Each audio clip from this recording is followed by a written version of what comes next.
نشہ کیسے ڈیفائنڈ ہے, مطلب اپنے دین میں نشہ کیسے ڈیفائنڈ ہے, کہ کیا مطلب نشے کی ڈیفینیشن کیا ہوتی ہے؟ صرف شراب پینا ہی نشہ ہوتا ہے کیا؟ صحیح. ہاں, عام طور پہ لوگ ایسے ہی سمجھتے ہیں کہ شراب اسلام میں حرام ہے, شراب منع ہے. حالانکہ رسول اللہ صلی اللہ علیہ وسلم نے خود اس کی ڈیفینیشن دی ہے. حدیث شریف کے اندر ہے کہ کل مسکر حرام. اوکے, اس عربی کا جو سینٹنس ہے اس کا مطلب یہ ہے کہ ہر وہ چیز جو نشہ والی ہو وہ حرام ہے. تو اس سے ڈیفائن ہو جاتا ہے کہ ضروری نہیں کہ وہ لکوڈ ہو, وہ کسی بھی فارم میں ہو تو وہ حرام ہے.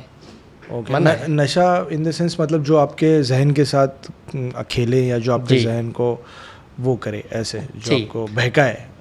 کوئی بھی چیز. اب میں ایک بات آپ کو بتاؤں کہ ایسا اسلام میں ہے کہ آپ کیا چیز کھا سکتے ہیں, کیا چیز نہیں کھا سکتے. تو پاسبلی آپ غور کریں تو 3 چیزیں ہوتی ہیں جسے ہم کھا سکتے ہیں. ایک کو بولا جاتا ہے اردو میں نباتات یعنی پلانٹس. اوکے, اسی طریقے سے جمادات جو آپ کے منرلس ہیں, منرلس مطلب جو معدنیات ہے جیسے سونا, چاندی یا میٹل ہے, یا آپ کی زمین کی جو چیز زمین ہے, پتھر ہے, یہ سب کو آپ کو جمادات بولا جاتا ہے. اسی طریقے سے تیسری چیز حیوانات جو جاندار ہیں. برابر. تو ان میں سے جو جمادات ہیں یعنی پتھر, لوہا, مٹی, سونا, چاندی, ان چیزوں کو کے بارے میں کہا گیا ہے کہ اگر وہ جسم کے لیے نقصان دہ نہیں ہے تو انسان کھا سکتا ہے. جیسے آپ نے سنا ہوگا کہ پہلے کے بادشاہ لوگ جو ہے وہ چاندی کے برادے استعمال کرتے تھے, یا چاندی کا یوز کرتے تھے کھانے پینے میں, یا آج بھی اس کا یوز ہوتا ہے تھوڑا بہت چاندی کا. تو وہ منع نہیں ہے. اگر ڈاکٹر کہتا ہے, فزیشین کہتا ہے کہ یہ نقصان دہ ہے تو منع ہے. دوسری چیز کی ہم بات کریں تو آپ کے نباتات ہے. نباتات مطلب پلانٹس. تو پلانٹس کے بارے میں کہا گیا ہے کہ 2 کنڈیشن کے ساتھ جتنے بھی پلانٹس ہیں دنیا کے آپ کھا سکتے ہیں. جو 2 کنڈیشن ہیں ان میں سے ایک کنڈیشن یہی ہے کہ وہ آپ کے جسم کو نقصان نہ دے, مطلب پوائزنس نہ ہو مثال کے طور پہ. دوسرے یہ کہ وہ اس سے نشہ نہ آئے.